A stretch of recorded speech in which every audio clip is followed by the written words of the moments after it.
três, muito bom dia. Obrigado a todos pela presença aqui na nossa primeira semana acadêmica da nossa gloriosa, fantástica Faculdade de Filosofia e Teologia São Bento. Quero cumprimentar a todos, principalmente a quem está nos acompanhando pelas mídias sociais, principalmente Facebook e Instagram, nesse momento histórico da nossa faculdade. Quero somente, até para administrar o tempo, convidar o professor, coordenador dos cursos de filosofia, para que faça parte desta mesa, que é o professor Dr. Jonathan Tissot.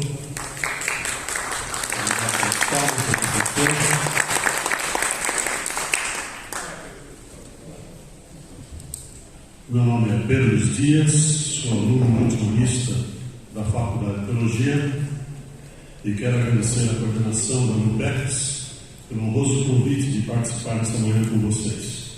Como eu disse, é uma semana histórica e parabéns a todos que nos acompanham e fazem parte dessa história. E hoje nós teremos uma palestra, ou começamos um mini curso de extrema importância e de grande interesse. Antes de convidar para vir a tomar assento à nossa mesa de leitura aqui, eu quero apresentar para todos o professor Eduardo Wolff. Ele é professor de Filosofia Antiga da Universidade de Brasília, a UNB. É professor, orientador de mestrado do programa de pós-graduação em Metafísica da Universidade de Brasília.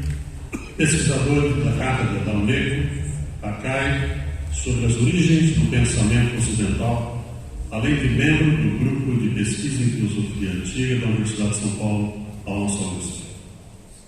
É também bacharel em Filosofia pela Universidade Federal do Rio Grande do Sul, mestre em Filosofia pela Universidade Federal do Rio Grande do Sul, com estágio de pesquisa na Universidade de São Paulo e doutor em Filosofia pela Universidade de São Paulo. Tem estágios na Universidade de Foscari, em Veneza, na Itália, e é editor associado da revista Arcai, editada pela Universidade de Coimbra e pela Universidade de Brasília. Foi professor e pesquisador do Laboratório de Política, Comportamento e Mídia na PUC de São Paulo. Tem experiência na área de filosofia, com ênfase em filosofia antiga, ética antiga e ética aristotélica, método aristotélico, teoria da definição de Aristóteles, e atua, sobretudo, nos temas seguintes: Aristóteles, ética, método, dialética e teoria da definição. Tem também experiências em história das ideias, com ênfase em ética e filosofia, política moderna e contemporânea, bem como em literatura, com ênfase em literatura brasileira, teoria literária, literatura comparada e crítica literária. Para o aplauso e recepção de todos, convido a tomar a mesa o nosso professor Eduardo Wolff.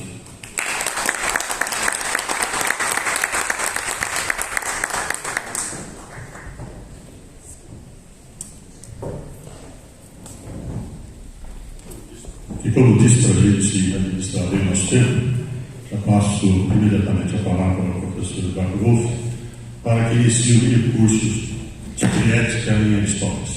Professor. Pedro, muito obrigado pela sua generosa apresentação.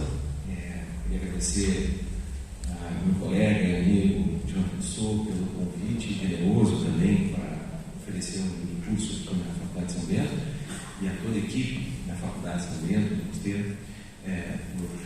por proporcionar esta ocasião num espaço que me é particularmente muito caro na cidade de São Paulo e que tem uma significação particularmente importante para mim, para muito além dos estudos filosóficos.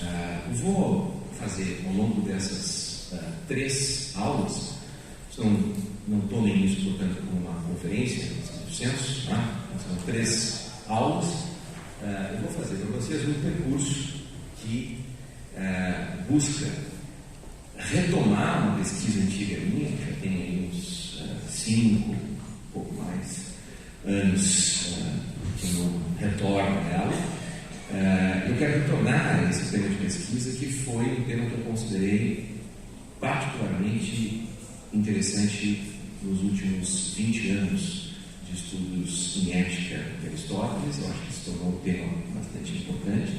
É um problema, nós chamamos genericamente, por enquanto, de um problema do método na filosofia prática de Aristóteles. Tá? Para este primeiro encontro, eu gostaria que vocês me acompanhassem num raciocínio que vai ser menos concentrado em uma única questão ou em um único livro, uma única obra de Aristóteles, tá? E mais espaço, um pouquinho mais, digamos assim, derramado pelo resto do corpus aristotélico.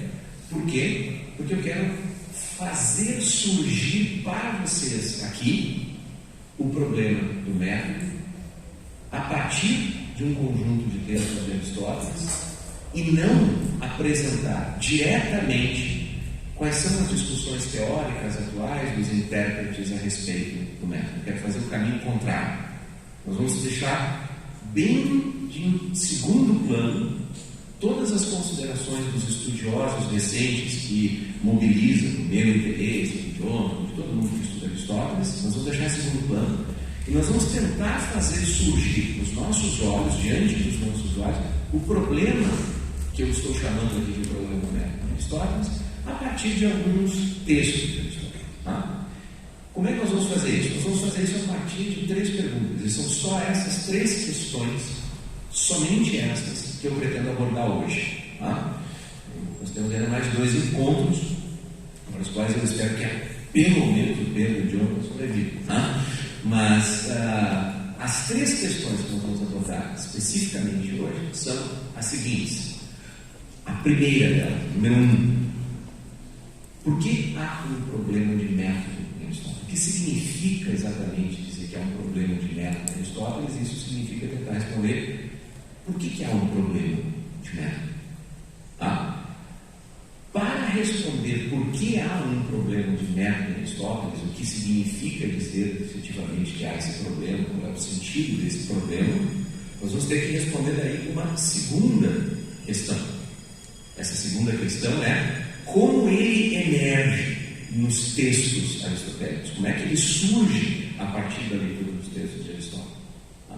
E a terceira questão é, uma vez que tenha surgido um problema de método na filosofia de Aristóteles, de saber qual é o método da filosofia de Aristóteles, nós vamos passar então para uma provisória, muito provisória, na terceira aula que vamos abandonar, mas uma provisória solução tal como apresentada nos últimos anos eu me refiro sobretudo ao século XX, final do século XIX e ao longo do século XX, qual foi a solução apresentada para essa questão do problema do método Aristóteles. Então são só essas 3 questões que nós vamos analisar hoje.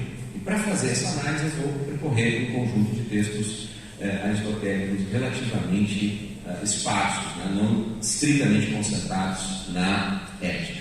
Tá? Obviamente, predominará o interesse nas questões de ética, mas não será exclusivo. Tá? Bom, em parte, a razão pela qual a gente pode começar essa investigação não abordando diretamente os textos teóricos que problematizam a natureza do método em ética e história, em parte, é justamente porque há uma razoável abundância de textos aristotélicos, de passagens, de trechos da obra de Aristóteles, em que Aristóteles para fazer considerações de método. O que nós estamos fazendo e como devemos fazer filosofia. Tá?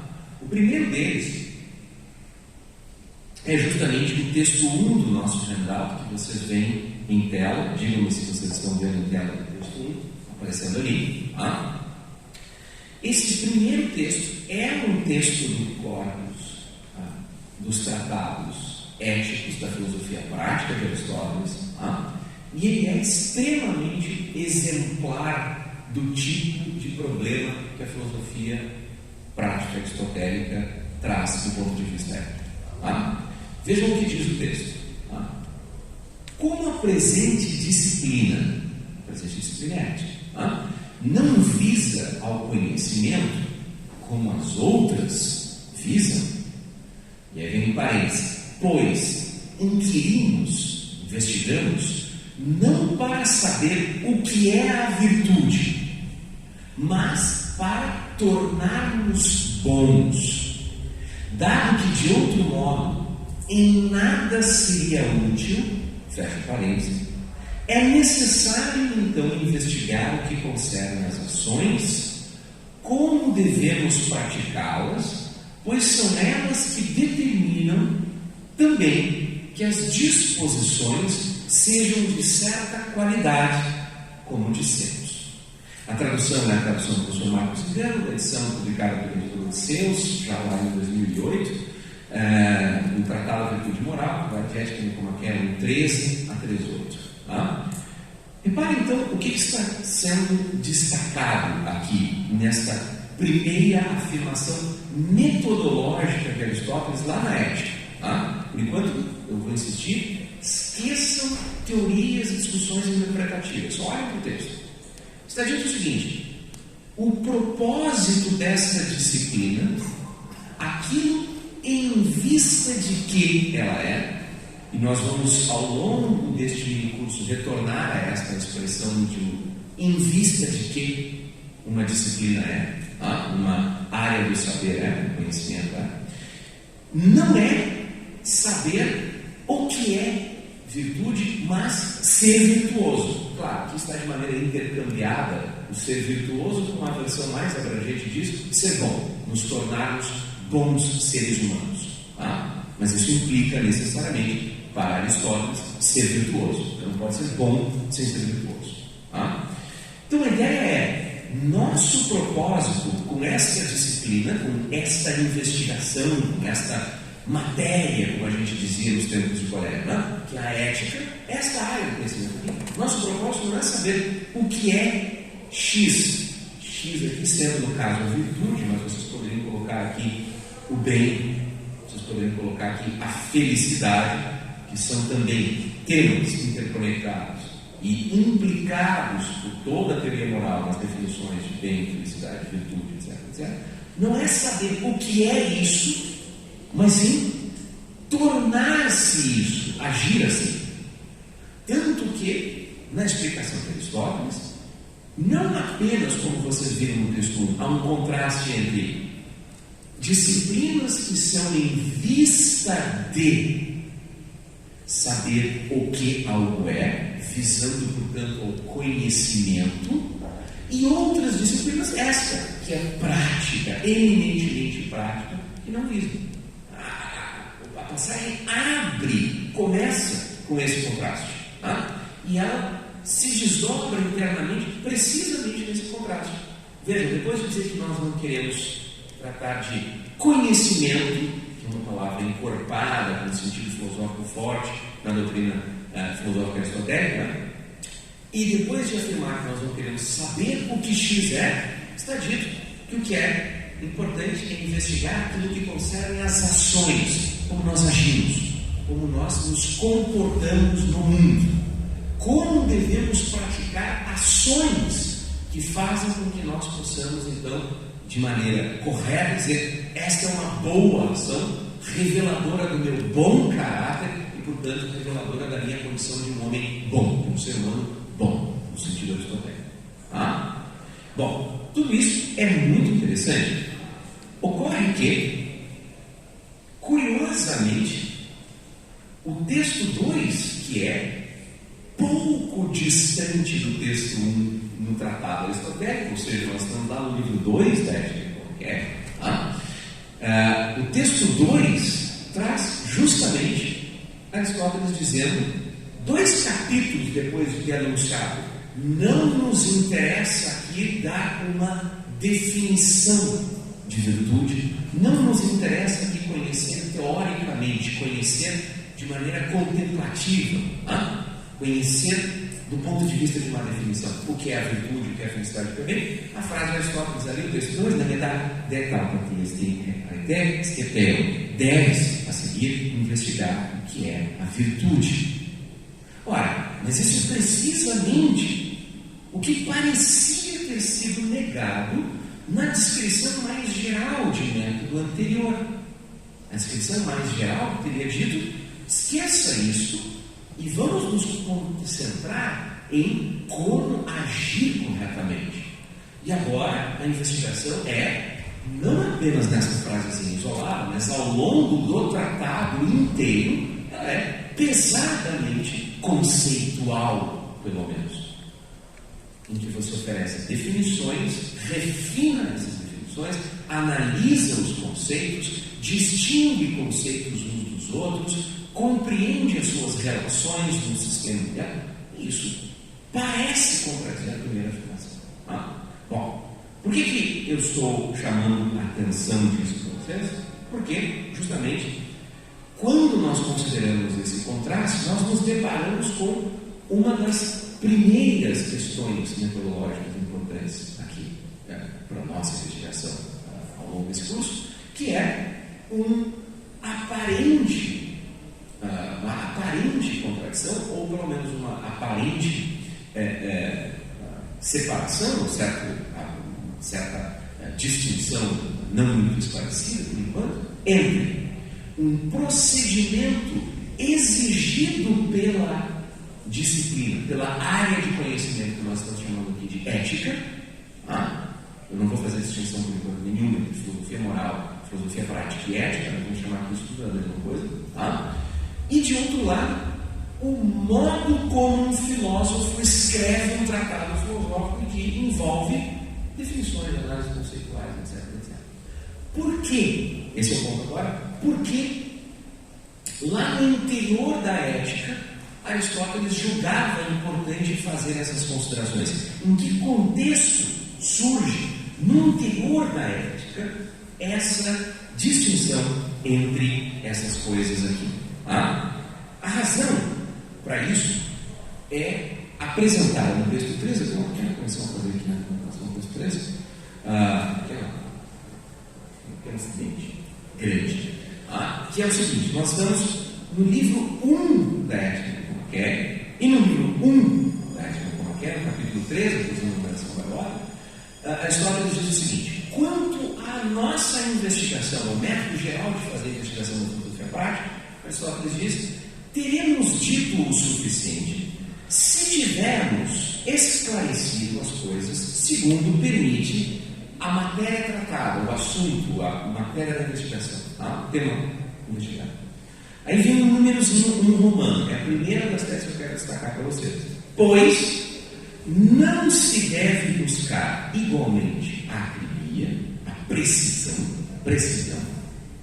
em todos os discursos, assim como tampouco nos produtos dos artesãos. Aí vem um parênteses que eu estou pulando um trecho, que Aristóteles, eu vou resumir, ele diz: pois as coisas belas e justas, que são o assunto, são a matéria da investigação moral, da filosofia política, da filosofia ética, elas são oscilantes, elas mudam muito, não há estabilidade alguma.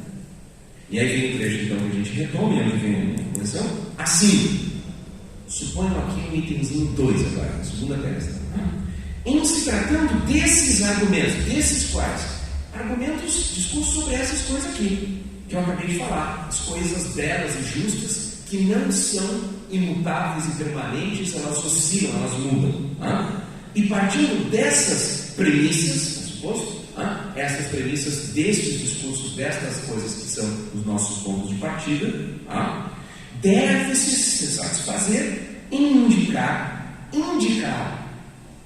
não é determinar, nem afirmar, nem aferir, nem provar, indicar a verdade de modo aproximativamente, de modo aproximado, em linhas gerais. E aqui vem a minha correção, então. Terceira tesezinha, essa terceira tesezinha que seria, e falando acerca daquilo que é o mais das vezes, vós repito a livro, E a partir de premissas assim, isto é, premissas deste mesmo tipo, que são exatamente assim, chegaremos a conclusões iguais, conclusões assim, conclusões desse tipo, conclusões tal. Isso é a mais conhecida e a mais frequentemente lembrada das definições do padrão metodológico da ética. Quando Aristóteles fala em método na ética, o que qualquer pessoa, o que qualquer comentarista vai destacar para vocês é justamente: nós não devemos nos preocupar com o mesmo padrão de acribia, de precisão em todos os discursos. Por quê? Não deve ser do mesmo modo, porque cada disciplina tem o seu método apropriado e isso inclui um rigor apropriado para cada matéria. E isso significa que se você aceitar de um geômetra, uma passagem próxima do texto, se você aceitar de um geômetra, de um matemático, uma prova apenas aproximativa, por mero convencimento, por exemplo, você está errando tanto quanto se você quiser exigir de um retórico, de um orador, ou, por exemplo, de um artesão, de um carpinteiro, o mesmo tipo de precisão de um geômetra. O erro é igual, o erro é de mesma natureza. Você não pode exigir que o matemático, você não pode aceitar do matemático menos precisão que a matéria oferece. A matéria ali, no caso, é a matemática. Ela oferece o mais alto grau de precisão, de acribia possível. Mas isso não acontece em todas as matérias, em todos os assuntos. E o caso da oratória, da retórica, da política, da ética, da inteira área que Aristóteles chama de produtiva, e vai incluir, portanto, desde artesãos até poetas, lá mais adiante, disso você não pode exigir a mesma precisão. E o que Aristóteles está dizendo é: se você parte deste tipo de premissa, e se você parte deste tipo de assunto, você chegará, então, à verdade. Aqui está a expressão destacada dele, né?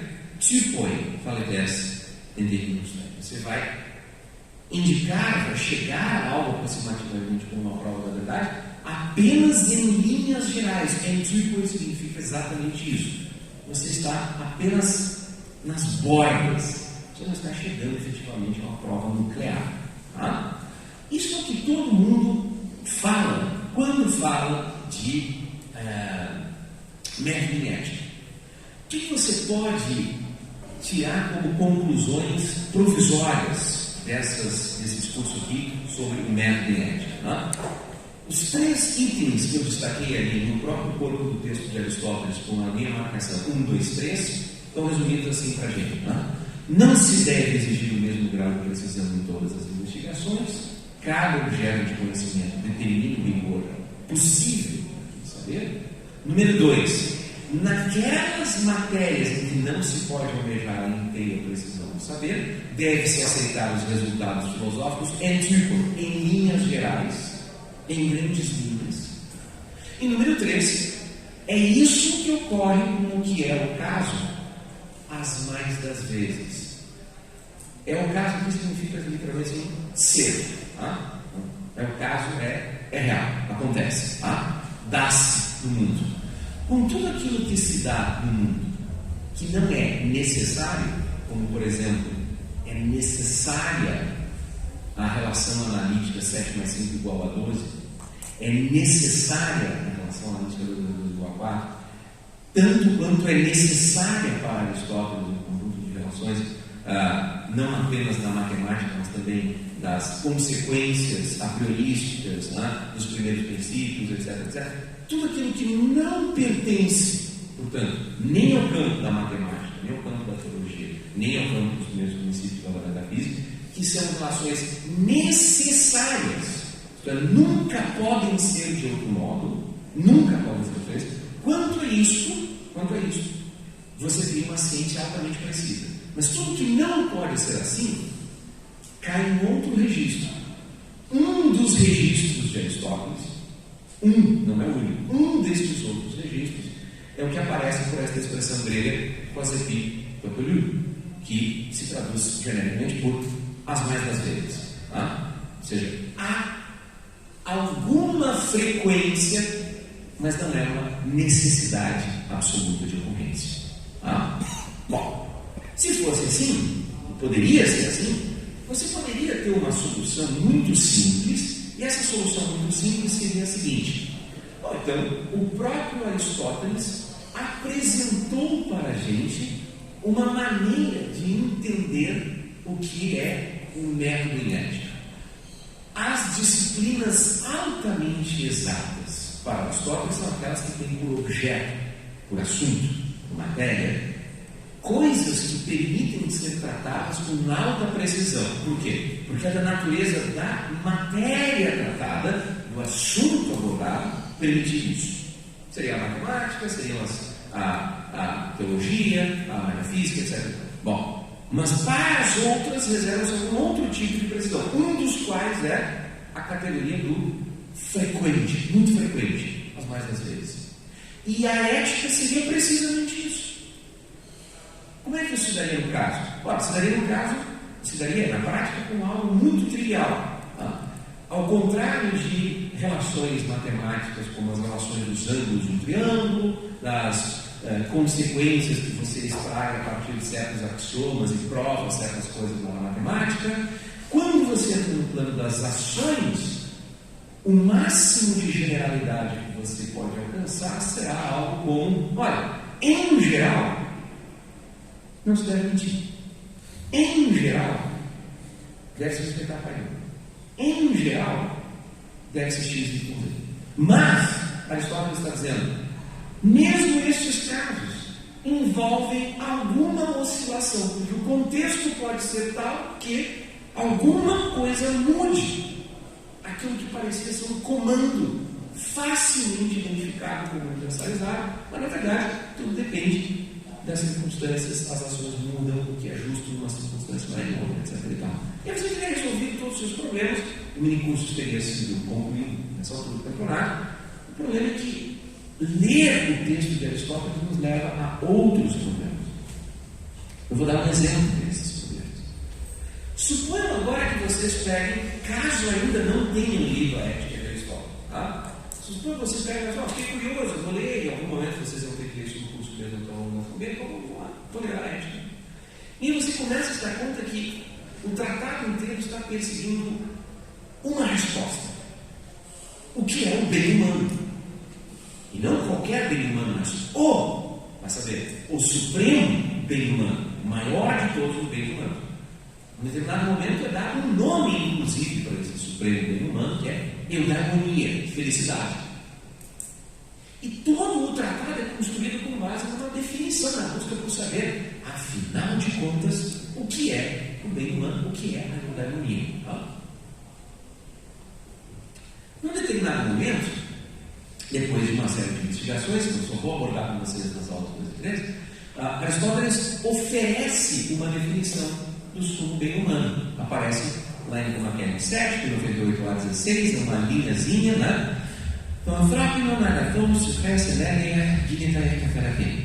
O bem humano vem a ser a atividade da alma segundo a virtude. Esta é a definição do sumo bem humano. O bem humano resulta que o bem humano vem a ser, então, é a atividade da alma segundo a virtude, ou acompanhada de virtude. Aqui é o que significa esse catar aqui para determinar que é a relação com a virtude. Então, uma grande discussão, mas o meu ponto do momento é outra coisa. Está aqui uma definição do bem humano. Eudaimonia é isso, uma vez que tem uma relação de nomeação, eudaimonia é o nome do bem humano, eudaimonia é a atividade da alma. Segunda virtude, alguma coisa assim. Minha pergunta para vocês agora passa a ser a seguinte: quando nós olhamos para este tipo de definição, para este caso de definição, será que nós podemos dizer aqui que aplica-se a regra metodológica da ética? Nós podemos dizer as mais das vezes, frequentemente, o bem humano é a atividade da alma segundo a virtude? Não. Você não vai dizer que a atividade da alma conforme a virtude é às vezes, ou muitas vezes, sempre e invariavelmente é justamente definida assim. Isto é, não parece valer para esta que é a mais basilar das definições da ética, aquela que está assim, sustentando inteiramente o edifício da investigação toda da ética. Ela não é uma definição ou uma tese apresentada que você possa dizer que é válida apenas as mais das vezes. Para que ela fosse válida apenas as mais das vezes, você teria que ter um contraste que eu justamente expus para vocês, que vocês encontram na metafísica, que vocês encontram em outros tratados de Aristóteles, entre o que é necessário e universal, as relações da matemática que eu apresentei, as relações da teologia da metafísica, versus estas outras coisas que não ocorrem com esse padrão de universalidade e necessidade. Não é o caso. Vocês estão diante de uma definição cuja validade é precisamente máxima. Isto é, eudaimonia, bem supremo, é atividade da alma segundo a virtude, sempre, necessariamente. Não há circunstância, vamos dizer assim. Portanto, você parece ser levado a uma conclusão que é, bom, então, parece um caso que não há na ética de Nicomaquia uma aplicação rigorosa desse conceito. Tá? Se é assim, então, nós podemos ver que ao longo do tratado, outras definições, eu já mostrei para vocês que Aristóteles se empenha em querer definir o que é virtude. O primeiro trecho que nós vimos, ele dizendo, não se trata de querer conhecer, no sentido teórico, virtude, mas sim de nos tornarmos bons, e logo depois ele está dizendo, precisamos, portanto, investigar o que é a virtude. Tá? Mas isso vai também para um conjunto de outros textos, de outros conceitos, entre os quais vão aparecer a relação os conceitos de cada uma das virtudes particulares, definir o que é coragem, definir o que é a temperança, definir o que é a magnificência, a magnanimidade, cada uma das virtudes particulares, definir o que é justiça, definir o que é escolha, definir o que é deliberação. Tudo isso parece, pelo menos por enquanto para a gente, seguir esta intenção de dizer, bom, eu tenho que dizer o que é X. X pode ser justiça, deliberação, escolha, por aí vai. Então, haveria uma espécie de infração do próprio método estabelecido desde o início. Método, vamos lembrar, que dizia, não espere definições necessárias e universais, não espere aquela máxima necessidade e universalidade, porque aqui o assunto é outro. Bom, agora, o contraste aqui, como vocês podem imaginar, é justamente um contraste entre 1 e 2. Aqueles dois primeiros textos que nós vimos aqui, que eu mostrei para vocês no nosso handout. O texto 1 dizendo, nosso foco é a ação, ser bom. Versus o texto 2 que dizia que devemos investigar o que é X, o que é a virtude. No entanto, passando agora um pouquinho à frente do que nós estávamos falando, tem um acréscimo do problema metodológico que eu quero tratar com vocês, que me parece fundamental para compreender o que a gente tem em mente aqui nas discussões de método, o que certamente vai interessar um pouco. Esse acréscimo é o seguinte: estas recomendações para abandonar completamente pretensão de universalidade ou de estabelecer definições tão precisas assim, estão ausentes, aparentemente, do Tratado da Ética Eudêmica e se fazem presentes constantemente na Ética Nicomaquia. Então, quando você considera que o corpus aristotélico é um conjunto de obras de Aristóteles no interior deles, aquelas dedicadas à filosofia prática, à ética. Você teria, em princípio, 3 textos, um altamente disputado, não é considerado por quase ninguém como autenticamente de Aristóteles, chama-se a Magna Muralia, tem esse nome por ser um dos polos mais extensos e com divisão, portanto, menor, desconsiderável, e tem outros 2, a Ética Eubêmia e a Ética Nicomaquéia. Aparentemente, mesmo no interior destes 2 tratados, tem uma discrepância. A gente vai poder discutir nos próximos 2 encontros. Mas, por enquanto, eu passo para um outro ponto, tá? Que é de mais envergadura ainda no contraste que eu estou tentando mostrar para vocês.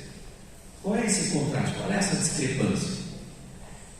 E assim, nós começamos a responder a nossa primeira pergunta. Lembra qual era a primeira pergunta?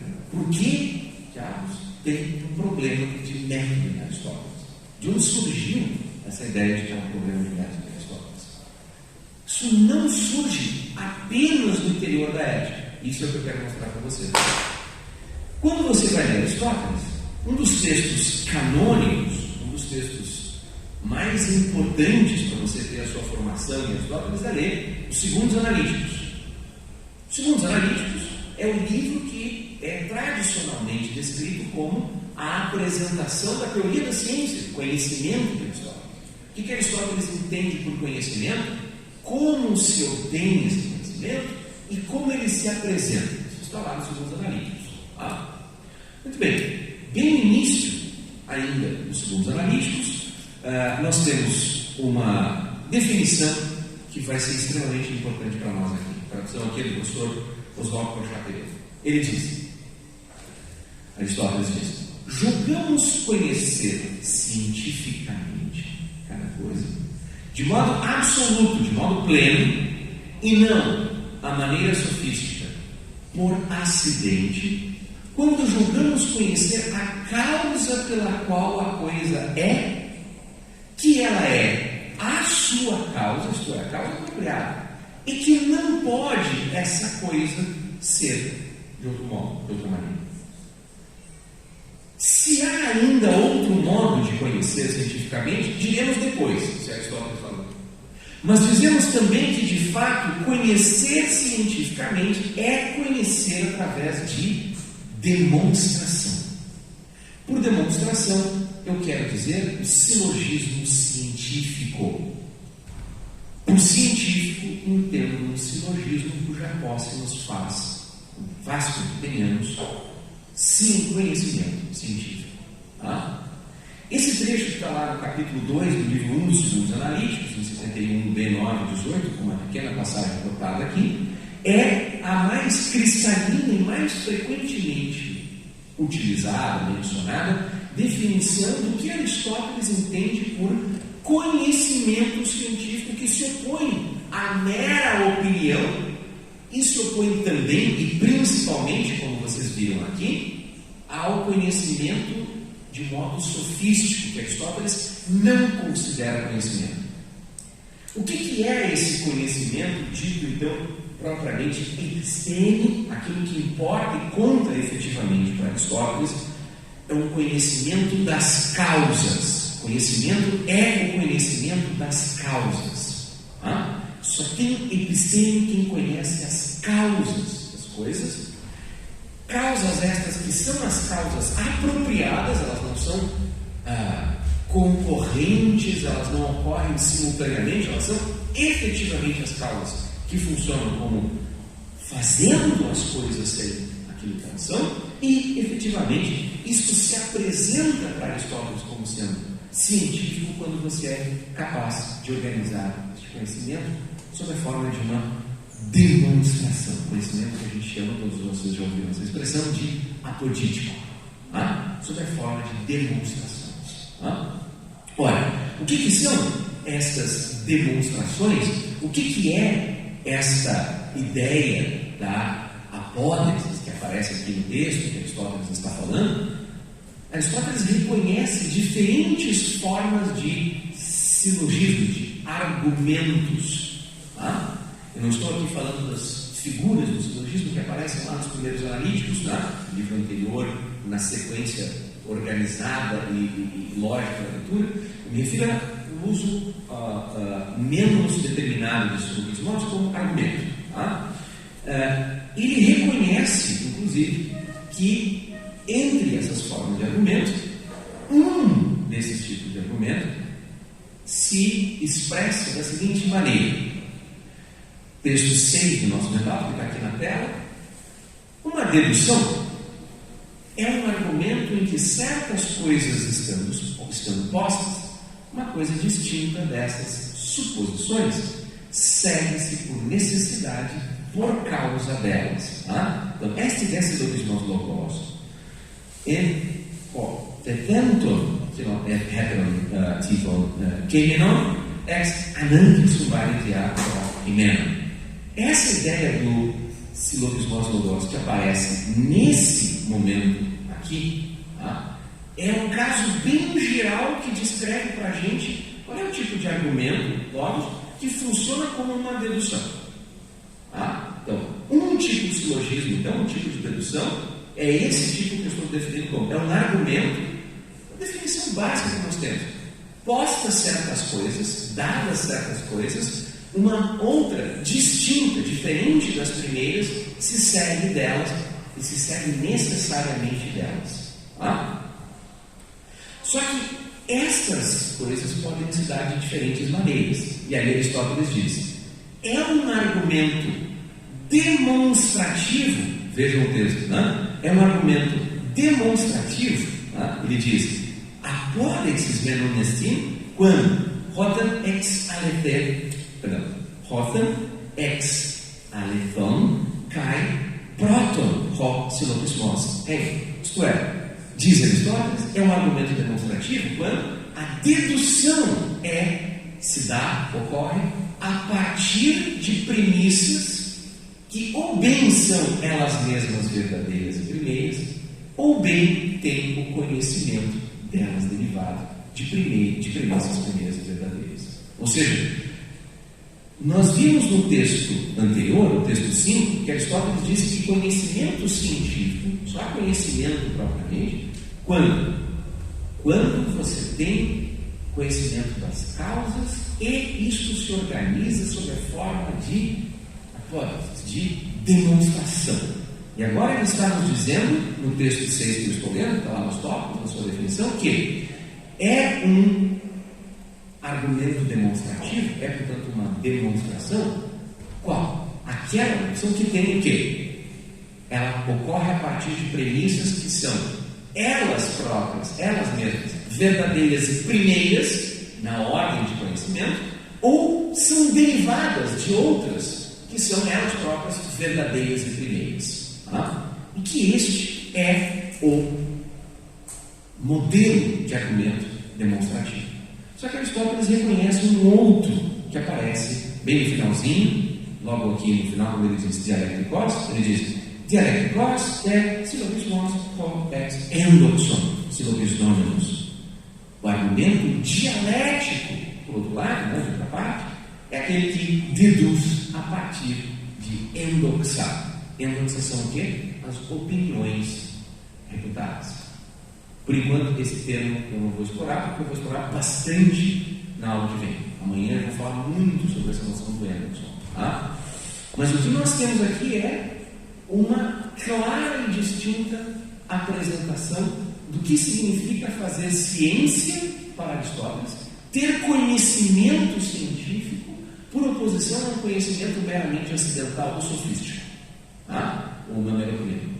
E o que ele está nos dizendo é: nós temos conhecimento quando organizamos o nosso conhecimento de modo causal sob a forma de demonstrações. As demonstrações funcionam precisamente deste modo. Então nós podemos resumir com base nesses 5 itens que eu estou apresentando ali em azul para vocês. Conhecer cientificamente, isso é conhecer a causa pela qual algo é o que é. O conhecimento é sempre do quê? De coisas necessárias. Você não tem conhecimento daquilo que não é necessário.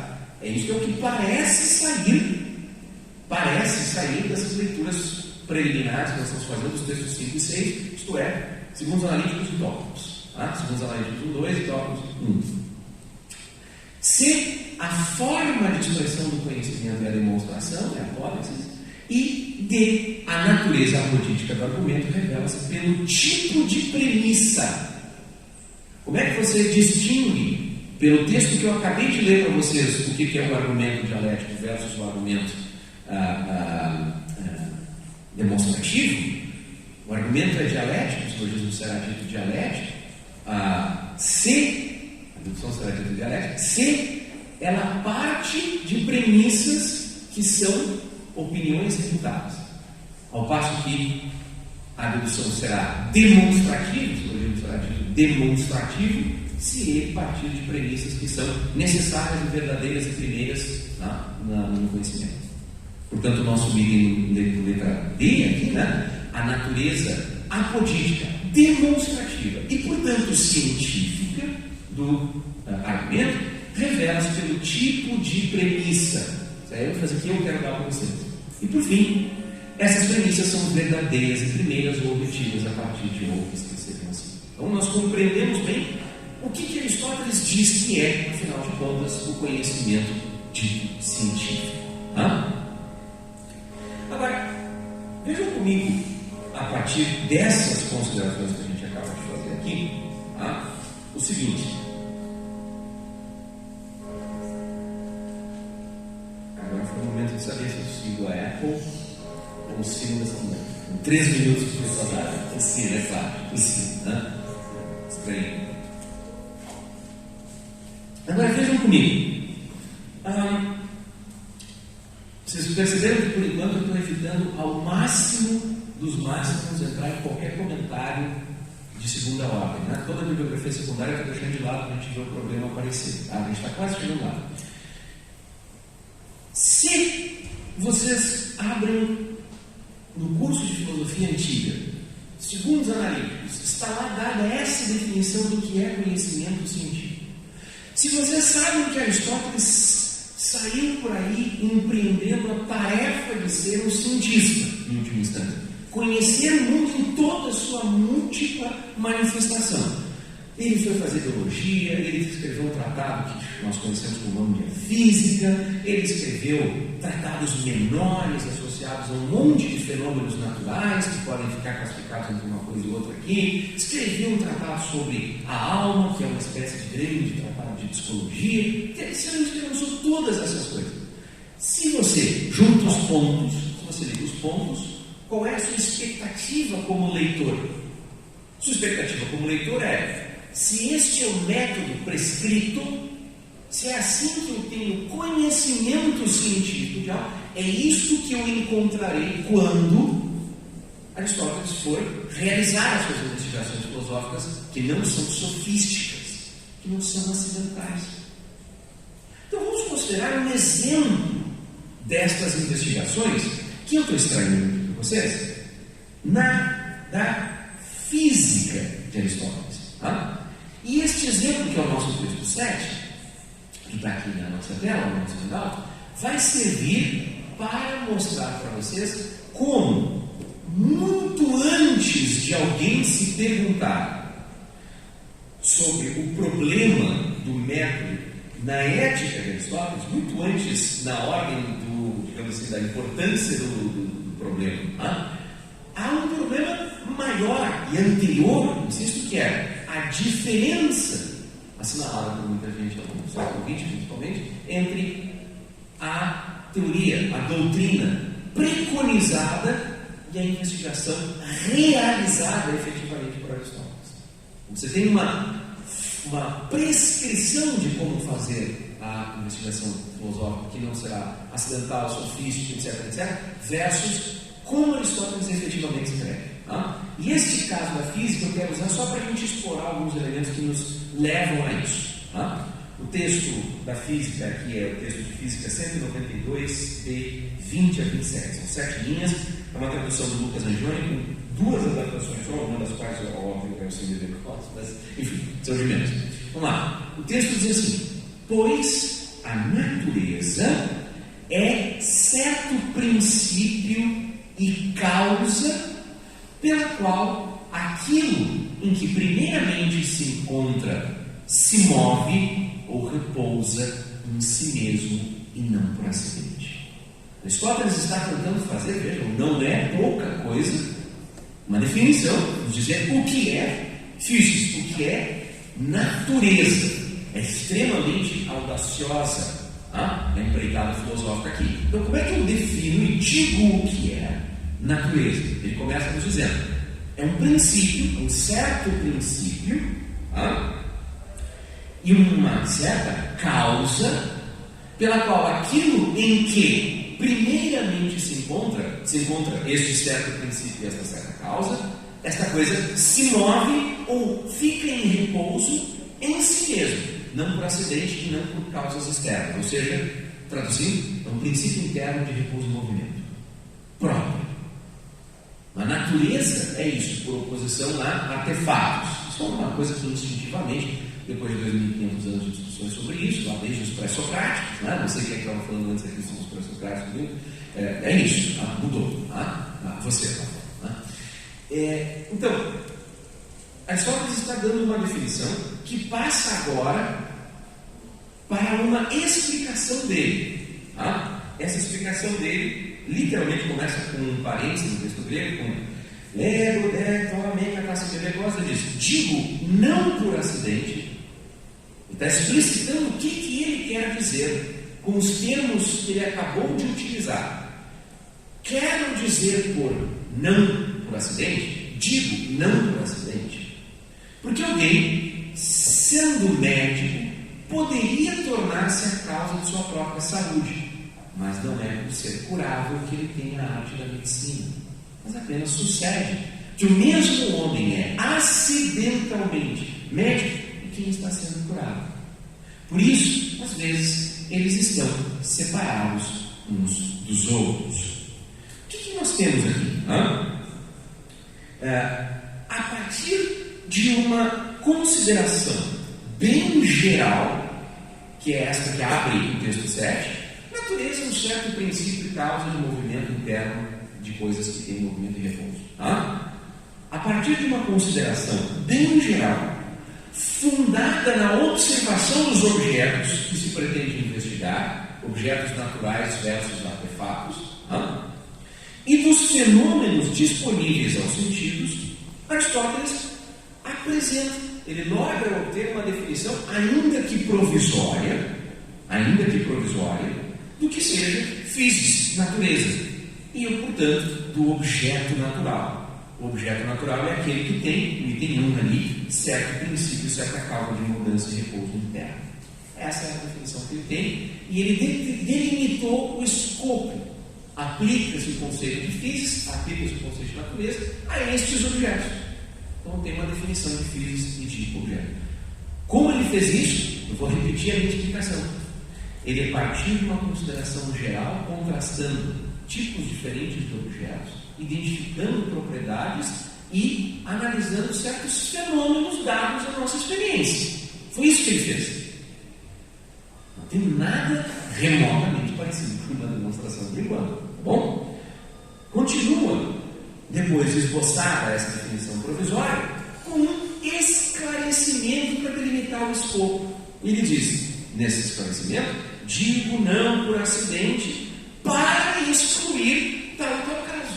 Eu quero excluir casos que não devem ser considerados casos difíceis. Por exemplo, é acidentalmente que o médico é causa da cura de si mesmo por ser médico. Não é isso que está ocorrendo do ponto de vista de por natureza. O caso acidental. Então, ele está excluindo casos que não devem ser contados como estando sob o escopo, sob a extensão do conceito physis. Há esse esclarecimento, que é bem no iníciozinho, são os trechinhos bem iniciais. Eu estou lendo agora a sequência, praticamente imediata, em que Aristóteles, ainda em física, portanto, física 1, diz: semelhantemente para as coisas que são produzidas.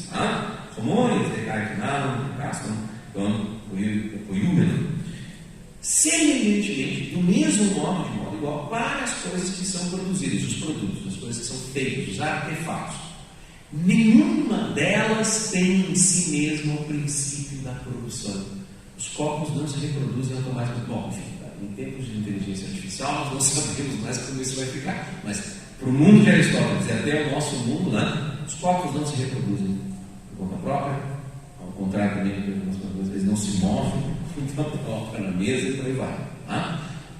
Os artefatos, nenhum dos artefatos tem em si mesmo o princípio da produção, mas algumas o têm em outras coisas e de fora. Por exemplo, a casa e todos os demais artefatos, ao passo que outras, todas aquelas que poderiam vir a ser por acidente causa para si mesmas, o têm de fato por si mesmas, mas não conforme aquilo que são por si mesmas. Tá?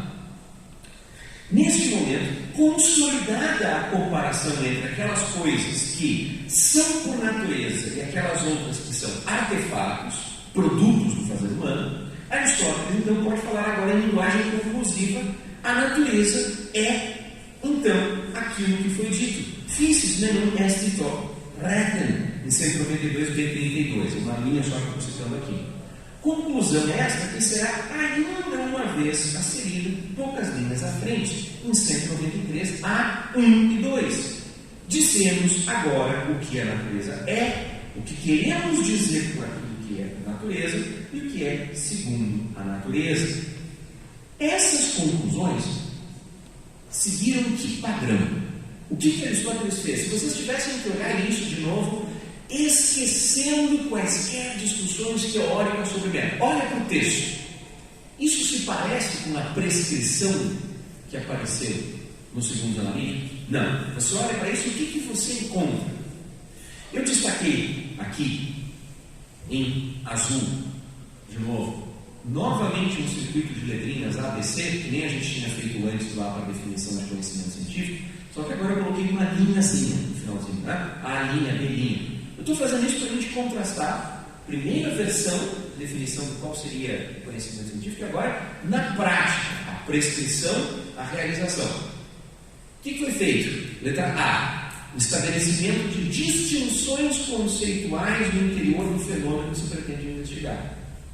Eu estou distinguindo conceitualmente, a partir de um determinado fenômeno que eu quero entender, o que são coisas semelhantes ou diferentes, como é que eu agrupo uma coisa com outra, etc, etc, etc. B, linha. O recurso a esclarecimentos lógicos semânticos, que terminam por servir de explicação para uma definição ou de justificativa para uma tese. Eu tenho uma definição. Physis é, natureza é princípio ou causa interna de movimento daquelas coisas que se movem dentro. Dada essa definição, os esclarecimentos que eu faço quando eu digo por tal coisa, quero dizer isso, mas não aquilo, é um esclarecimento lógico semântico. Eu quero excluir do escopo daquele conceito certas coisas, eu quero precisar a significação. E C, linha, terceiro item, então, o recurso aos fenômenos. Que fenômenos são esses? O que ele considerou ali? Ele diz, o que eu quero dizer pelo termo tal? Fenômeno linguístico. O que o termo, o que a expressão quer dizer? O que mais ele considerou? Ele considerou fenômenos empíricos. Ele contrastou coisas do mundo natural, as flores, com coisas artificiais. Artefatos, como por exemplo o copo, como eu estou propondo aqui na brincadeira de vocês. Então, você tem um recurso a fenômenos empíricos ou linguísticos ou da natureza acerca do ponto em questão, o ponto sob escrutínio, aquele que está sendo investigado, na forma de ilustração. Não é um argumento dedutivo, nem dialético, nem nada. Ele ilustra, ele exemplifica o ponto. Ele comprova o que a tese ou a definição está tentando mostrar, ou serve de apoio argumentativo para as conclusões obtidas com a análise conceitual. Ora, agora vocês viram que o problema não é um problema de saber, afinal de contas, qual é o método na ética. O problema é muito maior. O problema é saber que tipo de método filosófico está em funcionamento quando Aristóteles está efetivamente compondo os seus tratados e fazendo as suas investigações. Não é só na ponta final das obras de Aristóteles, com a numeração bem avançada lá quando chega na ética, que você diz, aqui há um problema, o método parece ser diferente. Não, estou recuando lá para o início. Olha, não estou aqui comprometendo com nenhuma tese sobre que obras Aristóteles escreveu antes ou depois, não é isso, tá? Isso é uma imagem que nós temos que é comum, é razoável de como o corpus está ordenado a partir de certas investigações, tá? Isso significa que nós temos um contraste muito forte que levou alguns dos, agora sim, vou comentar com vocês, alguns dos grandes estudiosos dos textos aristotélicos a reconhecer esses problemas. Tá? E, por exemplo, foi o caso de um pesquisador francês chamado Auguste Mancion, que afirmou a respeito da física. A física foi isso que nós acabamos de ler, o trecho que nós acabamos de ler. Tá? A respeito desse tratado, ele diz: tout se réduit en général à des analyses plus ou moins poussées des concepts, analyses guidées souvent et illustrées par des données de l'expérience, plutôt que appuyées sur celle-ci. Ou seja, todo o tratado parece ser redutível, de forma geral, se reduz, em geral, a análises mais ou menos precisas de conceitos, análises guiadas frequentemente e ilustradas por dados da experiência, muito mais do que propriamente apoiadas neles. Elas são mais ilustradas do que partem deles. Tá? Isso é Auguste Mancion falando aí na primeira metade do século XX. Nós estamos falando lá de obras dos anos 30 e 40. Tá? Então, lá no início do século XX, essa percepção de que a física não parece funcionar como a ciência aristotélica me faria supor que um tratado científico de Aristóteles funcionaria. Bom, assim, mesmo que se quisesse sugerir que a distinção, que a definição do objeto natural estudada no contexto de física 2.1 dá-se sob a perspectiva de um primeiro princípio auto-evidente, restaria ainda a dificuldade de explicar a reincidência desse padrão textual, quer na análise de conceitos como o de mudança, quer na de outros como infinito e lugar. Mesmo que você dissesse, ok, o problema na física se restringe a esse caso que você, Wolff, está apresentando. Por quê? Porque é o primeiro princípio, a definição difícil, não há como você fazer demonstrações dos primeiros princípios. Então você estabelece assim, ocorre que o mesmo padrão que eu estou apresentando e analisando para vocês aqui, ocorrerá com os demais conceitos. Ao analisar movimento, ao analisar lugar, os conceitos serão analisados sob essa mesma forma, e não sob a forma de demonstrações e deduções. O que se poderia argumentar, em verdade, é que o fosso conceitual, vejam essa expressão, tem um fosso, tem um abismo conceitual, separando dois lados. O fosso conceitual entre a concepção aristotélica estrito sensu de ciência, de um lado, e o procedimento textual que eu acabo de mostrar e reproduzir para vocês, de outro, poderia ser mitigado, isso que eu acabei de mostrar para vocês, poderia ter seus efeitos diminuídos, moderados, poderia ser mitigado, ficando restrito a certas situações específicas, situações estas que seriam satisfatoriamente previstas pelo filósofo em outros contextos. Isso poderia ser o caso de você falar, por exemplo, da discussão específica que eu mencionei aqui a respeito dos primeiros princípios. Aristóteles estaria dizendo algo como: veja, para obter os primeiros princípios de cada ciência, isso seria o caso difícil do exemplo da vida física, você se vale de algo que é mais parecido com o que eu estou dizendo. Poderia ser o caso. Ainda assim, vou comentar isso com vocês, ainda assim, me parece necessário insistir que o modo de proceder da filosofia de Aristóteles se parece antes com o esquema discursivo e analítico descrito pelas a linha B' e C', do que com o sistemático modelo presente nos analíticos. Agora, essas reflexões acerca do método de Aristóteles, que por enquanto estão aqui apenas apresentadas a vocês, elas estão inseridas num contexto bastante amplo de reavaliação do método filosófico de Aristóteles. Tá? Eu quero mostrar para vocês alguns destes problemas antes de nós podermos mergulhar no caso específico da ética. Então, estes problemas de reconsideração do método da ética, que eu estou apresentando para vocês, eles estão sendo considerados sob uma condução geral que é muito antes disso. Você tem um problema geral do método de Aristóteles. Então, é isso que eu quero apresentar para vocês aqui agora. O problema geral do método de Aristóteles. Tá? Esse problema geral do método de Aristóteles pode ser exemplificado por um texto que eu acho que nós já vimos bem em Física 192, p. 2032. É o contraste entre uma ciência apodítica de um lado e de outro um esquema argumentativo que envolve observações, análises, distinções conceituais acerca do objeto do exame, e para o qual, por enquanto, sem apresentar nenhuma definição agora, é o termo de comparação. Então, de um lado, nós temos a ciência prescrita por Aristóteles, o método científico, vamos chamar aqui o método demonstrativo, a dedução demonstrativa, tal como os segundos analíticos apresentam. Do outro lado, você tem o quê? O que eu descrevi, mas eu não estou dando nome ainda. Tá? Não dei nenhum nome para esse procedimento. Para eu falar do problema geral do método, não do método médico, o problema geral do método médico, eu quero explorar exatamente como é que as pessoas tentaram entender essa alternativa, já que não era o método do segundo analítico explicado em jogo. Eu vou citar para vocês aqui um pesquisador falecido muito recentemente, chamado Enrico Berti. Berti tem bastante publicações no Brasil, melhor, não foi muita coisa, publicou, várias editoras publicaram coisas do Berti aqui no Brasil.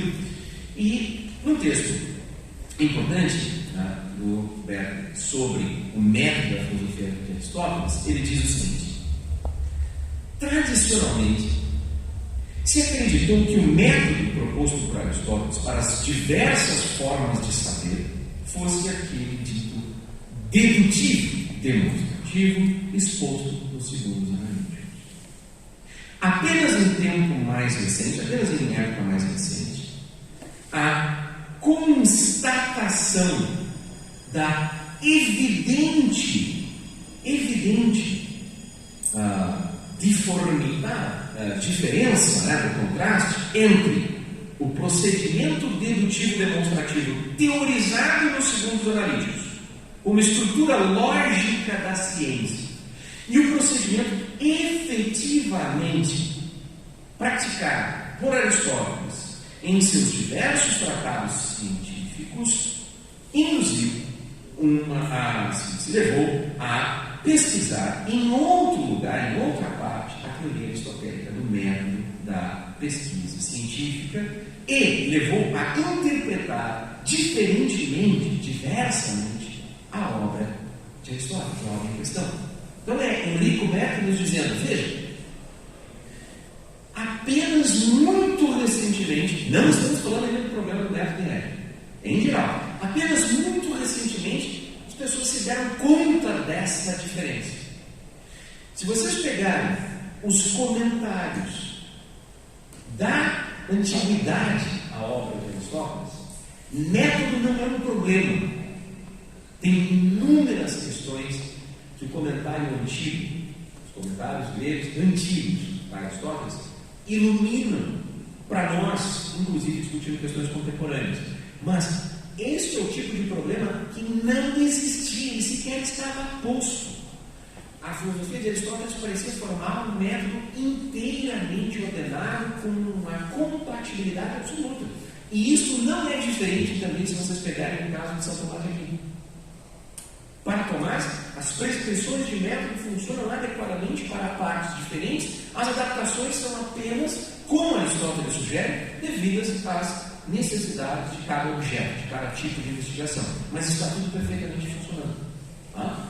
Apenas no século XX, as investigações passaram a se dar conta do seguinte: tem um contraste muito grande entre, de um lado, o que é feito por Aristóteles e de outro, o que é preconizado por ele nos seus tratados. Bom, agora, esse interesse de contrastar os segundos analíticos com toda a questão da ciência, tá, levou muita gente a reconhecer que entre, de um lado, o que Aristóteles propunha nos segundos analíticos e de outro, o que efetivamente foi feito por Aristóteles, dava um fosso intransponível.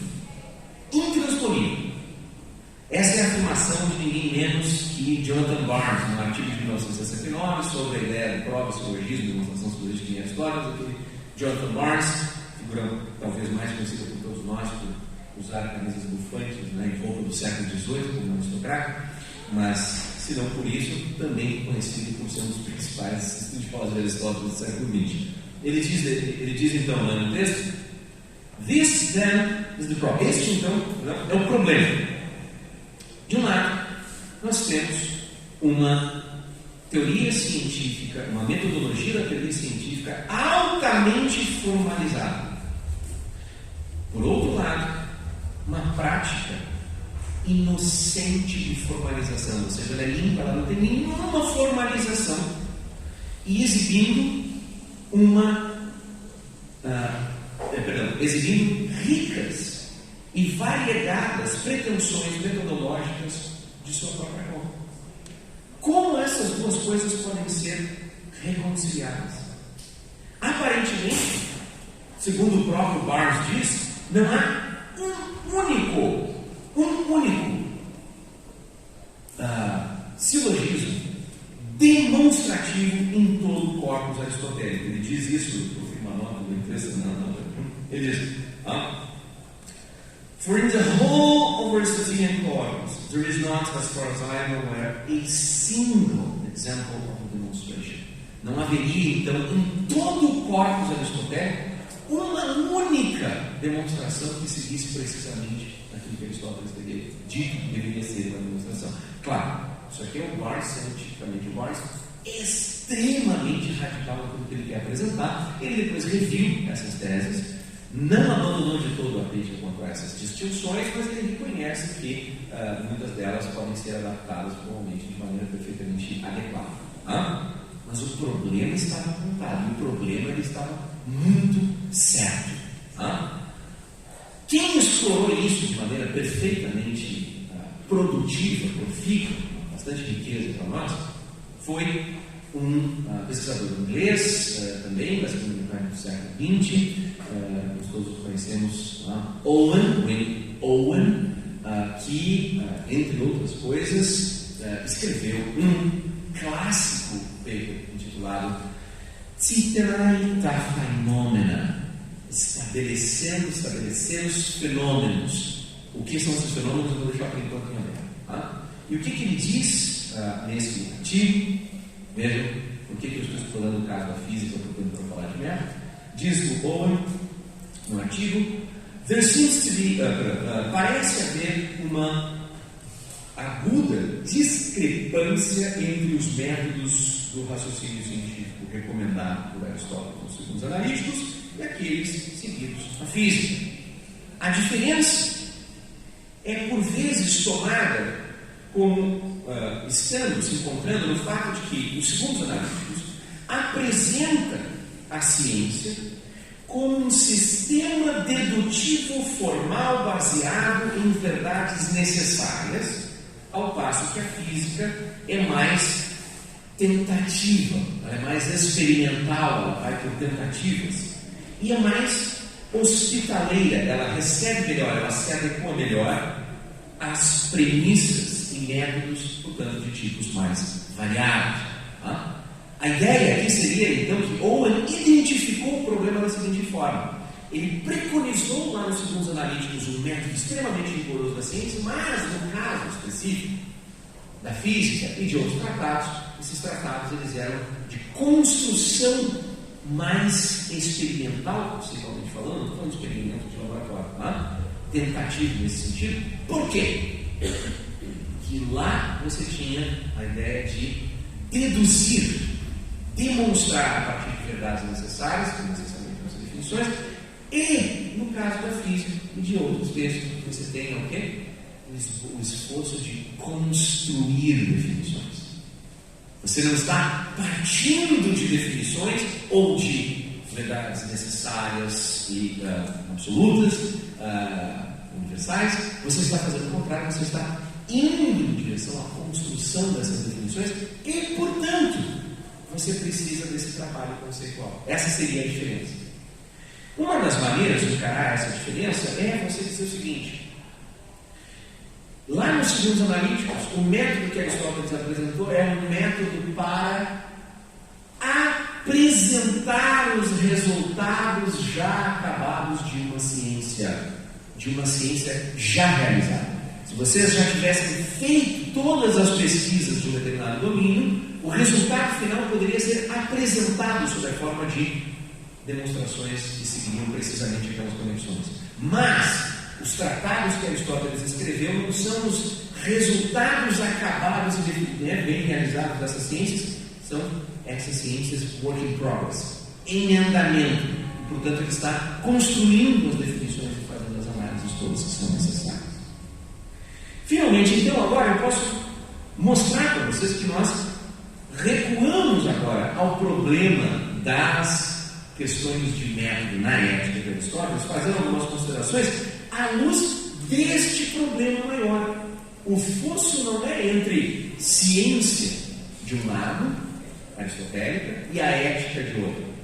O fosso principal é o que Aristóteles parece preconizar como método científico versus tudo o que ele realizou.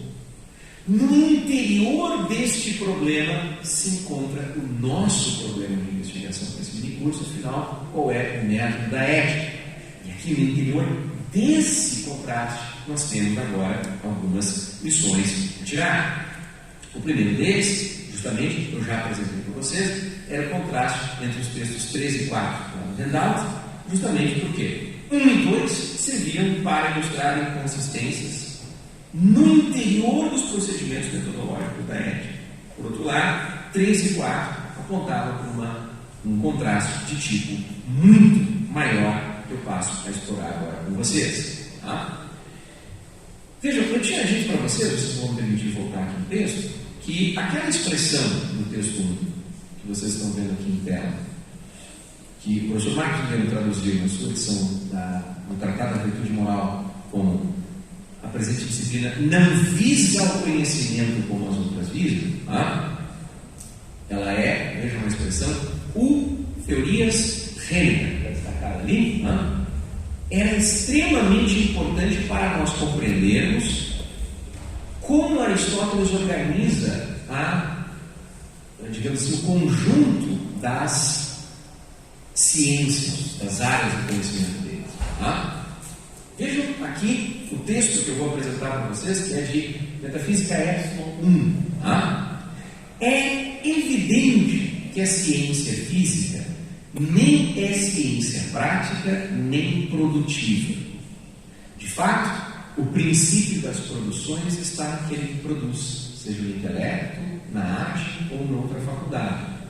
E o princípio das ações práticas está no agente, isto é, na escolha, na prohairesis, enquanto coincidem o objeto da ação prática e o da prohairesis, da escolha. A volição é a escolha do lugar.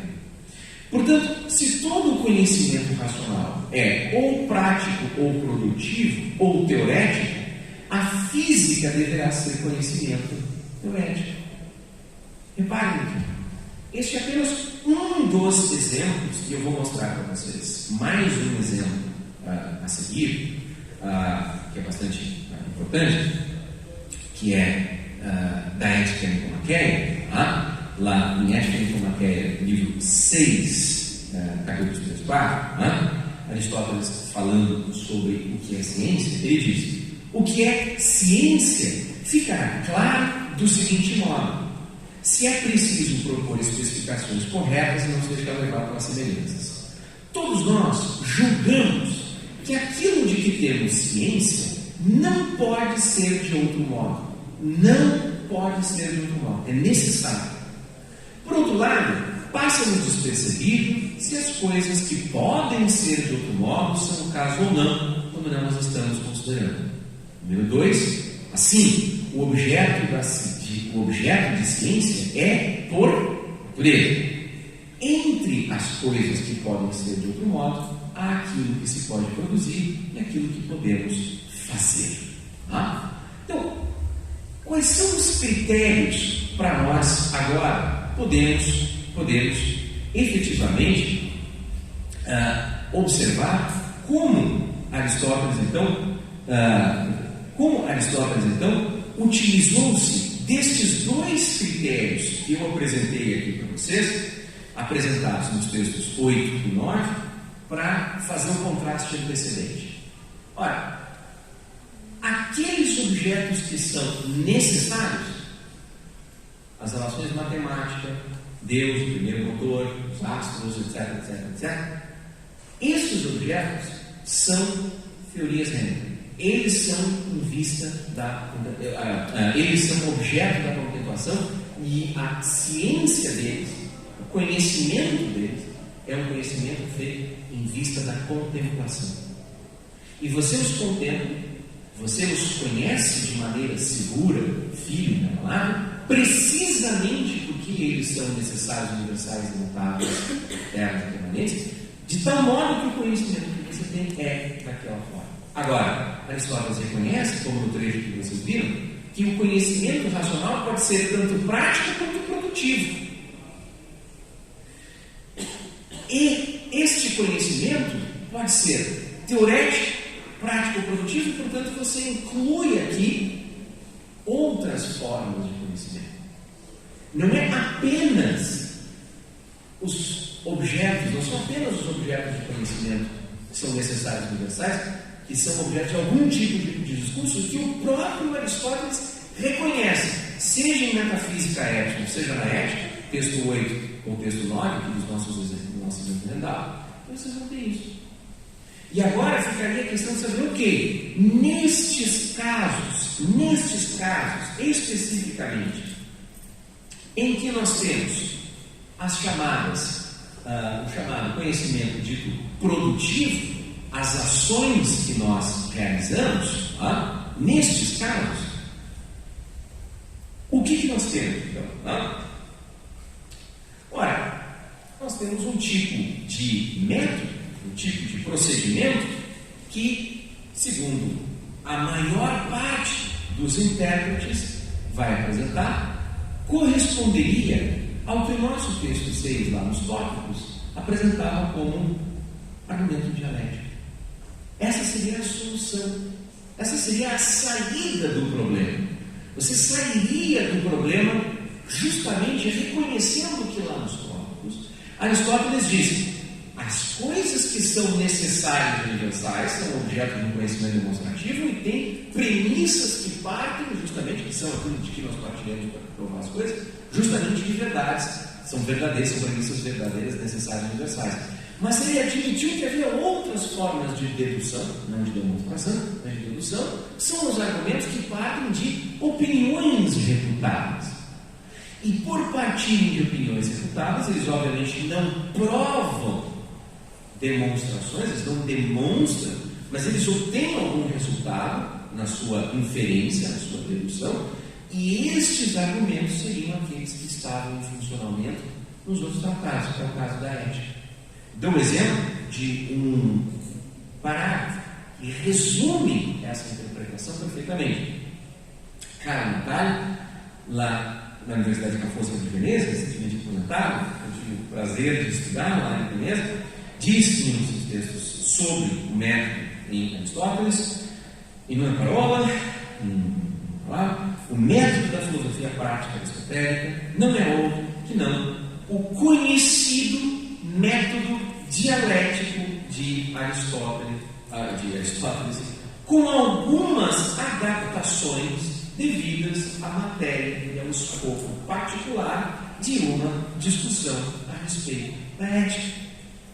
Muito característico, aliás, que hoje, erroneamente, sejam consideráveis típicos da filosofia prática aristotélica, são, pelo contrário, típicas da filosofia de Aristóteles em geral e se encontram quase que de maneira idênticas nas obras teoréticas. Vejam como subitamente nós respondemos a nossa segunda pergunta: qual é o método, afinal de contas? Por que surgiu o problema de método? Mostrei para vocês.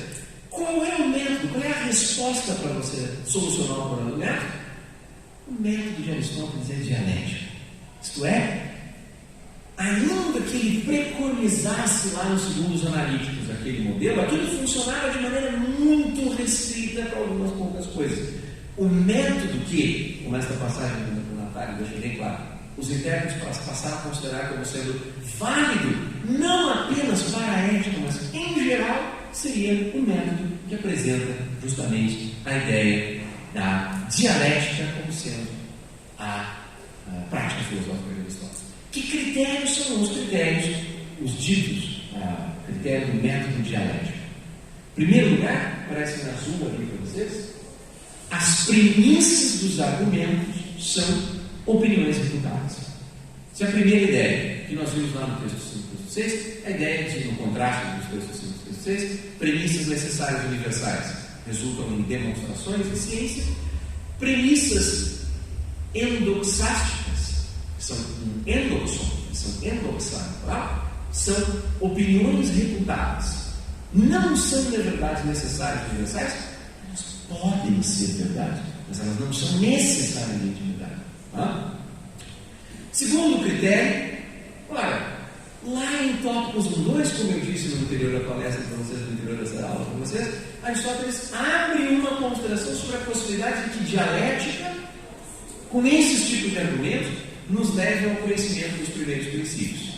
E aí, se você juntar essas duas coisas aqui agora, você teria o quê? Claro. Por que Aristóteles faz então apenas aqueles passos que eu analisei, seja na física, seja em outros momentos? Porque ele se vale de dialética para provar as coisas que ele precisa provar. De fato, Tópicos 1.2 traz isso, um dos últimos textos que eu vou comentar com vocês. É justamente Aristóteles dizendo, veja, diz ele, a dialética, esse método, os tópicos, essa é a investigação dos tópicos, não vamos chamar de dialética, porque não é isso que ele está chamando literalmente ali, não é o sujeito, mas é útil relativamente aos primeiros princípios de cada ciência. Pois, se nós raciocinamos a partir de pontos de partida apropriados, se nós raciocinamos a partir de pontos de partida apropriados à ciência em questão, é impossível fazer qualquer declaração sobre eles, já que esses pontos de partida são os primeiros de todos. E é por meio do que é aceitável, uma opinião refutada é algo aceitável sobre cada um que é necessário discuti-los. Mas isso é único ou mais apropriado aqui à dialética, aos argumentos que se valem de premissas desse tipo. Pois já que sua capacidade examinadora aplica-se aos princípios de todas as disciplinas, ela, a dialética, tem um caminho para proceder. Isto é, ela pode proceder por aqui. Ora, foi isso que nós encontramos nos exemplos que eu examinei com vocês? Vamos supor que vocês me dissessem o seguinte: você agora conseguiu apresentar uma interpretação canônica dos intérpretes ao longo do século XX, você deu alguns exemplos, que eu vou depois desdobrar em mais nas aulas das diferentes, que diz, como o Natália diz, a inteira empreitada filosófica de Aristóteles, na verdade, parece ser de procedimentos dialéticos. Não só na filosofia prática, mas também nos tratados próprios. Como é que são esses argumentos? Exatamente assim como você nos mostrou. Parte de premissas refutadas, tem acesso aos primeiros princípios por meio desses exames, essa qualidade examinadora, essa capacidade examinadora. Pergunto para vocês: foi isso o que nós vimos acontecer lá no caso da física? Somente se vocês aceitarem um itemzinho que aparece para a gente aqui no meu critério número 3, somente se você aceitar que dialética, que método dialético tem que conter como o seu componente final a noção de análise da linguagem. E isso é altamente estudado. Por quê? Porque nenhum dos passos que eu mostrei para vocês, seja na física, seja na ética, seja na matemática, em nenhum dos momentos que eu mostrei qualquer coisa para vocês ali, você poderia dizer que está acontecendo um argumento dialético sob a forma de premissas reputadas que me levam a uma conclusão. Esta conclusão eu vou encadear, vou utilizá-la como premissa para uma próxima argumentação, e isto vai me levar a uma nova, e portanto eu tenho um encadeamento de premissas reputadas provando aproximativamente algo no final que vai me servir de uma nova definição, e daí eu vou encadeando essas coisas de forma não uma ciência demonstrada, mas razoavelmente argumentada e formalizada. Isso seria uma prova dialética. As premissas são dessa natureza. Agora, o que nós vimos foi precisamente análise conceitual, distinções lógico-semânticas e discussões sobre significação. Para você dizer, então, que o método da filosofia de Aristóteles, seja na filosofia prática, seja nos demais tratados, é dialético, e dizer, pronto, solucionei o problema. Tinha um fosso, construí uma ponte agora e eu consigo percorrer esse fosso. O método da dialética faria isso. Para fazer isso, você teria que se comprometer com a tese de que dialética é, metodologicamente, a análise da linguagem, dos usos de significado. Caberia ela fazer isso. Tem como você fazer isso? Bom, eu não quero dizer que não tem como você fazer isso. Tá? Eu encerro justamente com esse texto aqui. Em Tópicos 1.15, Aristóteles diz efetivamente o seguinte: sobre as premissas já são suficientes as coisas que foram ditas, já dissemos o suficiente sobre as premissas, a natureza das premissas, porque já estava discutindo experimento, protáceos, etc. Agora, relativamente ao número de modos que algo é dito, expressão clássica de quem estuda metafísica, o ser-se de muitos modos, qualquer definição vem com essa ideia de isso se diz de muitos modos. Relativamente o número de modos que algo é dito, nossa investigação deveria não apenas estudar que coisas são ditas de diferentes modos, mas também deveria tentar dar as razões. Isso significa, agora, que vocês parecem se encaminhar para uma resposta positiva para o que eu estou dizendo. Saber? De fato, o tratado aristotélico que estuda o que nós chamamos de dialética, os tópicos, lá, no meio dos instrumentos, das práticas reconhecidas como características da dialética, está lá a ideia de desambiguação. Resolver problemas de homonímia, de coisas que se dizem de muitos modos. E se isso é o caso, parece então que nós temos aqui uma forte razão para identificar dialética com esses procedimentos. Problema. A gente terminar com problemas e não dar as respostas para vocês, como um roteirista de novela que deixa a cena do crime não resolvido nos próximos capítulos, se alguém vai assistir a novela.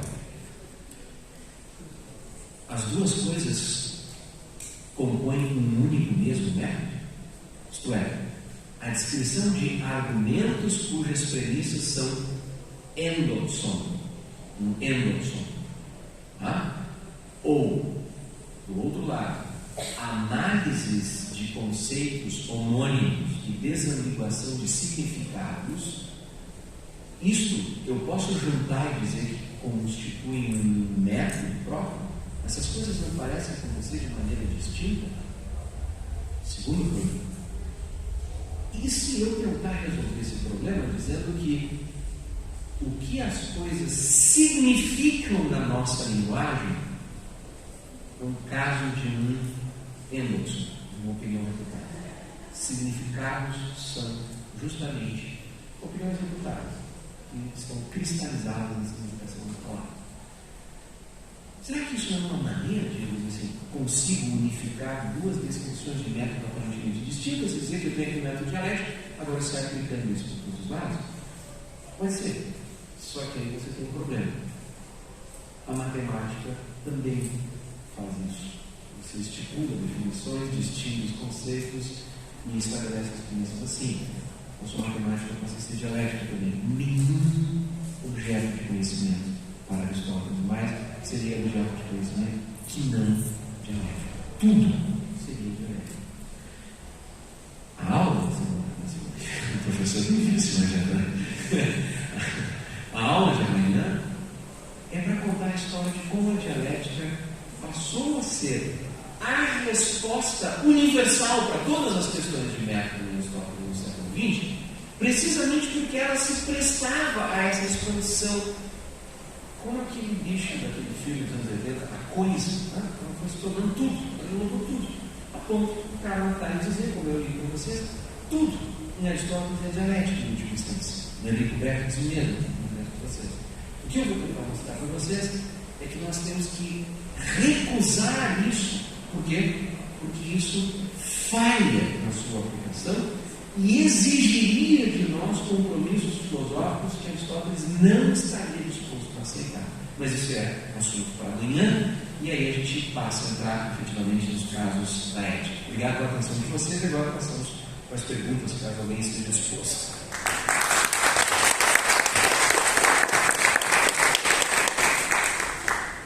Professores, sem abordagens, agora convido o nosso coordenador do curso de filosofia, professor Gilberto.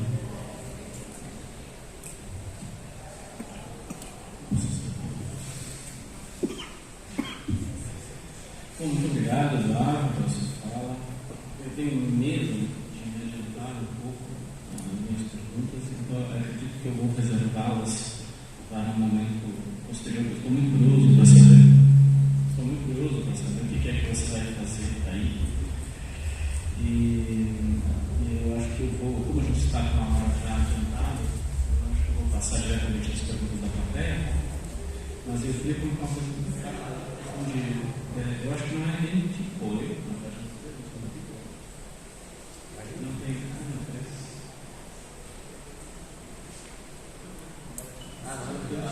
Não precisa ver. Sim, ficou, só ficou. Bom, eu vou passar diretamente as perguntas da plateia, porque a gente já está com o horário estourado. Eu gostaria que aqueles que quiserem perguntar se desloquem até o microfone que está aqui, né, nesse campo, porque o microfone não pode se afastar muito, senão a gente perde a. Alguém tem alguma pergunta a fazer? Quem gostaria de fazer uma questão? Não, vocês. Amém? A gente quiser. Mas aí está. Alguém? Não? Eu não consigo enxergar direito com um ring light aqui. Bom, minhas questões. Uma coisa que muito me intriga é o papel das definições. Né? O que as definições estão fazendo ali exatamente? Por que elas são? Por que exatamente? Qual é o papel delas? Por que exatamente elas são mobilizadas? Eu vou fazer uma pergunta assim, muito objetiva. Qual, na sua leitura, qual seria o papel das definições em ética? O que elas estão fazendo? Não, veja, eu sei que você está numa situação difícil de conhecer essa discussão por dentro e já saber um pouco quais são os próximos passos e não querer antecipar perguntas que são mais adequadas para os próximos dois encontros. Mas essa pergunta é muito pertinente pelo seguinte, né? Em primeiro lugar, eu tentei mostrar hoje que o tipo de problema de método que a gente está investigando, ele surge de forma privilegiada, melhor, na minha avaliação, melhor do que como vinha surgindo antes, nas discussões dos comentadores, se você considera precisamente essa pergunta. Por isso que eu comecei mostrando, olha, o texto diz que nós não estamos estudando isso para conhecer, em sentido teórico, o que é virtude, isto é dar definições de virtude. Não é porque você sabe dar uma definição de virtude e de felicidade que você vive uma vida virtuosa e é feliz. E o propósito da ética é viver a vida virtuosa e ser feliz. Tá? Mas, ao mesmo tempo, o tratado inteiro está construído em definições. Está consolidado a partir de definições mais gerais que vão se especificando, se interconectando, mantendo certas relações. Então, o que eu quis fazer foi mostrar: se você presta atenção para este problema ilumina de um jeito diferente do que antigamente se fazia o problema do método. Você vai ver que as discussões sobre o fosso aristotélico, o fosso da metodologia ser entre ciência prescrita e ciência realizada, se internalizam agora no interior da ética como: será verdade que universalidade e necessidade não tem lugar na ética? Porque é isso que Aristóteles diz. Nós não estamos lidando com um tipo de assunto, um tipo de matéria que comporte necessidade e universalidade. Como é que eu devo agir do jeito A?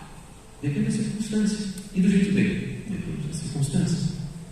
Depende da circunstância. É uma resposta que parece não filosófica, mas ela é altamente filosófica. Ela significa dizer o seguinte: ações humanas são coisas no mundo, são uma categoria metafísica distinta. Uma das coisas que não são necessárias e universais é que tenham alguma regularidade. Ou seja, elas ou bem são altamente indeterminadas ou bem são minimamente determinadas a ponto de ter no máximo uma frequência feita por luz, as mais às vezes. Ocorre que, se o tratado inteiro é feito com definições, se define bem supremo e eudaimonia, depois você define as virtudes morais, as virtudes intelectuais e as virtudes de caráter, a virtude moral. Depois você define cada uma das virtudes particulares da justiça. Depois você define o que é a frônesis, a prudência. Depois você define o papel. Bom, peraí. O tratado inteiro é feito de definições, de análises conceituais e das interconexões dessas definições. E aí, a segunda parte da resposta para a pergunta do Jonathan, que é: qual o papel dessas definições? Esqueçam o problema do método. No interior de um tratado ético, essas definições podem ter função. Aristóteles imaginou que, apesar de sua ética ser centrada na situação particular de agentes particulares diante de decisões particulares irredutíveis a regras universais e preceitos romanos, apesar disso, esclarecimentos conceituais e definicionais seriam úteis, válidos, também para a ação, para a prática. Essa é uma resposta. É a minha preferência, que eu espero ser evolucionada. Segunda hipótese, tem uma distinção interna no tratado entre o filósofo moral fazendo um discurso filosófico sobre o assunto ações humanas e o assunto ações humanas que envolve o agente em uma situação concreta agindo. Você, em uma situação concreta agindo, não lida com definições.